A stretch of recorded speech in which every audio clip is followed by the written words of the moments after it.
Hello, I'm Don Canaday, and I had the honor and privilege of serving as your International President of Kiwanis in 2008-2009. I'd like to talk a little bit about recruiting and retention of members in existing clubs. That's an ongoing problem that all clubs have. You've got to grow. You've got to maintain your membership. We lose members. Members die. Members move away. Maybe they have physical ailments where they no longer can do it. A poor club experience, so they resign and move on to something else. We have all kinds of reasons why people drop out of Kiwanis. So we have to have an ongoing recruitment and retention program if we're going to be successful. If we don't, what happens in many clubs, we had 42 members in this club, and we did XYZ projects, raising money and doing service projects. Now we're down to 18 instead of 42, and guess what? We're doing the same projects that we did when we had 42 members, and we're burning our members out. Everybody has to participate in everything, and some of us, because of our job or our time allotments, just can't do that, and so they drop out of the club. So that's there's different reasons why we need to continue to grow or maintain at least our membership. Another thing that happens is that it has a physical impact on us. Our dues, we don't have as much income coming into Kiwanis International, to the district, to the club. So what do? We raise the dues. That's not a good solution because that drops members also. But we've gotten to the point now that we have key clubs that don't have Kiwanis sponsors. You know, my good friend Bo Schaefer, who served as the international president in 2000-2001, said 100% of the people we don't ask to join Kiwanis don't. And there's a lot of wisdom in that statement. We talk about Kiwanis to people, but we don't invite them to join Kiwanis. Last year, we lost over almost 7,000 members worldwide, and most of that loss, really, it was in North America. That's where our problem does exist. We really don't have a problem recruiting Kiwanians. We have a problem retaining Kiwanians. I want to talk about a little bit about, there's two ways you can do this. You can have ongoing programs where you encourage your members to bring guests at any and all meetings, and that's fine.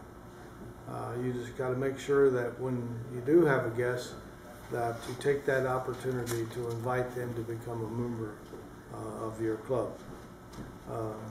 And then there's the formal plan.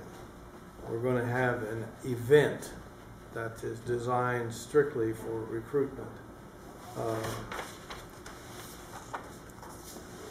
A lot of Kiwanians are hesitant to ask someone to join Kiwanis, or they're hesitant they think they can't adequately explain what Kiwanis is all about. So in these events, like in my club, I tell them, everybody's on the membership committee, and your job is to sell a free meal.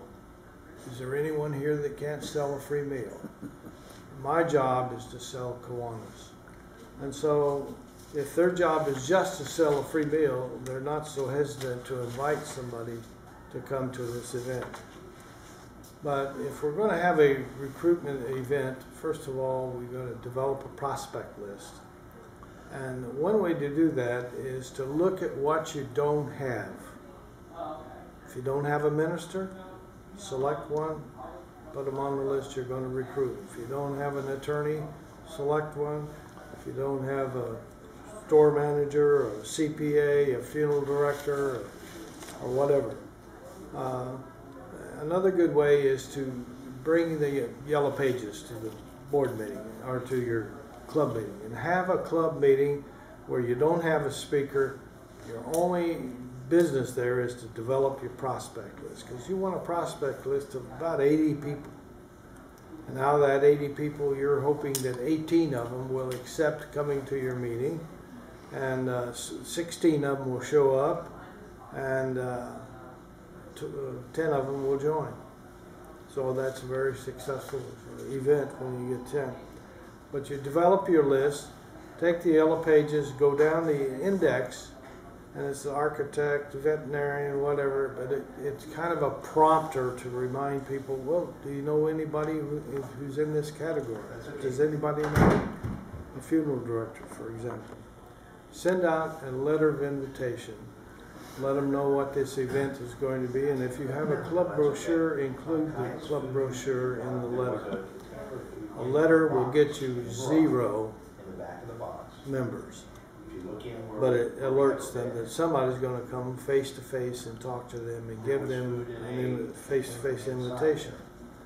After that, you want to telephone those that have accepted the day before to remind them, and use an excuse that, do you need me to drop by and pick you up? Are you sure you know where we meet? Whatever.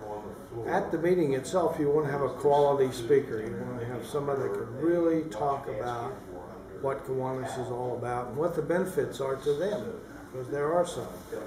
You want to have pre-printed name tags. You want to give each member or prospect that comes, you want to give them an application.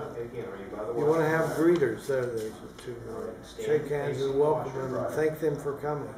You want to have a very good meal that day. Have your members spread around throughout. You don't want all your prospects sitting at one table and all your old members who always sit at this table sit. You got to spread them around. And you need a speaker that's going to close the sale, that's going to say, fill out the application. We want you to join us in Kiwanis. After the meeting, you want to conduct a good new member orientation. You want to assign new member mentors to these new members, and you want to get them involved. You've got to get these new members involved. Mentoring and involvement is the key to retention. People join Kiwanis for many different reasons, but they stay for one reason. That's because they're involved. They're getting personal satisfaction out of the fact that they're making a difference in their community. They're making a difference, especially in the lives of children. So you got to give them involved. You got to give them an opportunity to have a Kiwanis moment. But mentoring and involvement is the key to retention. Don, tell us, see, Miss Jack White here with Don on this interview process. You've been working with building and rebuilding clubs how long now? Longer than I can remember. Probably since about 1975. Now, and you've had a great deal of experience and have talked all over Kiwanis realm about building new clubs. And you have a process, I believe. Is that right? Yeah. Now, some aspects of that process for building a new club, you have said will work in rebuilding a club. And can you sort of go into that and then the process that you use? Oh, okay. The process I use, I call the referral method. I want to talk to the mayor or the president of the town council or whoever the key elected official is in that area. If it's part of a city, it may be a city councilman, councilwoman. And I'm also going to talk to the superintendent of schools. Because one of the things that we do best in Kiwanis is all of our programs that support schools and school children. There's a void that no other service club fills other than Kiwanis. And so if we're talking about our school programs, Key Leader, Key Club, Builders Club, K-Kids, Bring Up Grades, Terrific Kids, we're talking about them. There's a lot of people who care about schools and school children. Retired school teachers, principals and superintendents, former PTA presidents,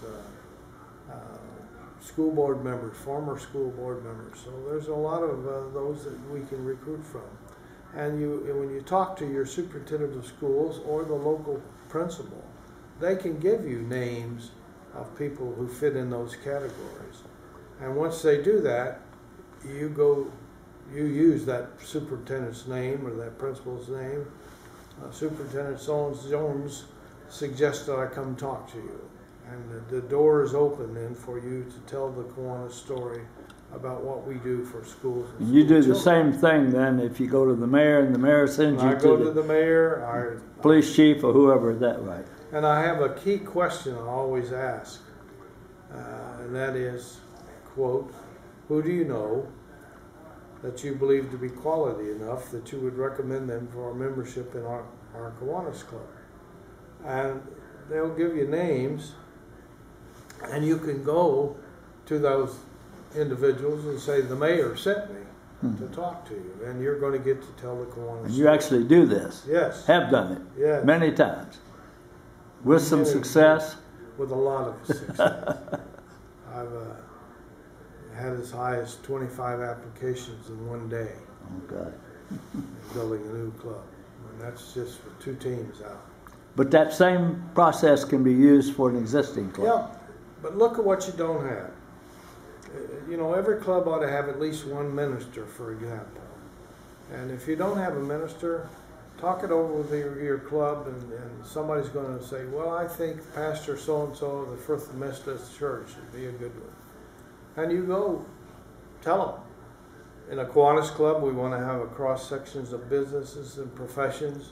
We always want to have at least one minister because you have a different feel for the pulse of the needs of the community and can help us identify areas where we can be of service.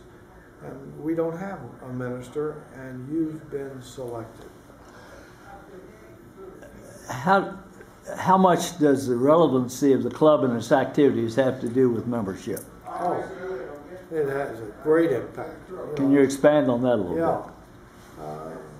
A lot of times when a club is on the downslide and has been for quite a while, and they're down to 12 or 15 members, and you want to build them back up, first of all, you got to fix what's wrong in that club. You got to look at what you do and how you do it, and is it relevant? Just because we did it for the last 25 years, that doesn't mean we need to keep doing it. But look at the current needs of the community, of the schools, of the school children, and see what you're doing there. Fix what you've got. The success of a recruitment and retention plan depends so much on leadership. Now, it may be internal leadership, the current president, board, and so forth, or maybe external leadership of the lieutenant governor or somebody helping a club counselor, helping that club fix what it needs to fix and helping it grow. Does there ever get a time, in your experience, where a club is beyond repair? Yes. Yes, sometimes you just need to take up a collection and bury it. It's dead. Or let them bury themselves? Yeah. But that doesn't mean you shouldn't have Kiwanis in that community, does it? No, go right ahead. Maybe that dying club is an evening club, where everybody has gotten to be in the late 70s, 80s, and 90s, and there's 12 of them left, and they just get together and eat a meal and then tell war stories. But that doesn't mean you can't. Every community needs Kiwanis service, so you may want to. How big a community do you need to have Kiwanis? I've chartered a club of 47 members in a town of 256. So it's not how big the community is there a need there, and is there people that care about that need? And when you talk about filling the needs of children, you've got parents, you've got grandparents, you've got uncles and aunts, you've got all kinds of people who care about children, who care about their schools. And so it's not difficult. Let me ask you one last question, and our time will be about up. We have a generational issue that I guess every generation has some when it passes on. but we have a pretty big one now, as I've read, between what some people call Kiwanis Classic, and that is the club meeting where you have the good meal and the program and some fellowship, and then go out and do projects. And some younger people that are not so turned on by meetings. What do you do? Well, explain that, what you know about that problem, and then how an existing club, which is a Kiwanis Classic club, might deal with that. Okay. Well, we live in a fast-moving society. Our time is, we have very little time because there's something taking up all of our, especially when we're young. You know, we're starting out, or we're really working hard to be successful on our job. We're starting a family. Our family makes a lot of demands on us with swimming lessons and ballet and Little League and piano lessons and you name it. And two working parents. Yeah, and the economy has changed. When I was a boy, my father worked and my mother stayed home and raised the family and did the washing and cooking and sewing.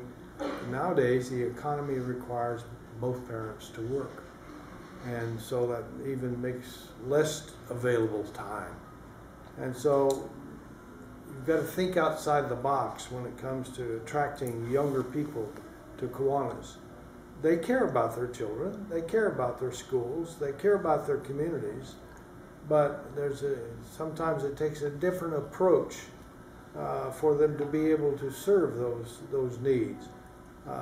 Maybe they meet on a Saturday morning once a month, or maybe they meet twice a month in order to do that. But the classic Kiwanis many times won't work for a lot of people, where they meet every week and they meet at noon or they meet of an evening and they have a meal. You don't have to have a meal. You don't have to sing songs. Bylaws doesn't require them.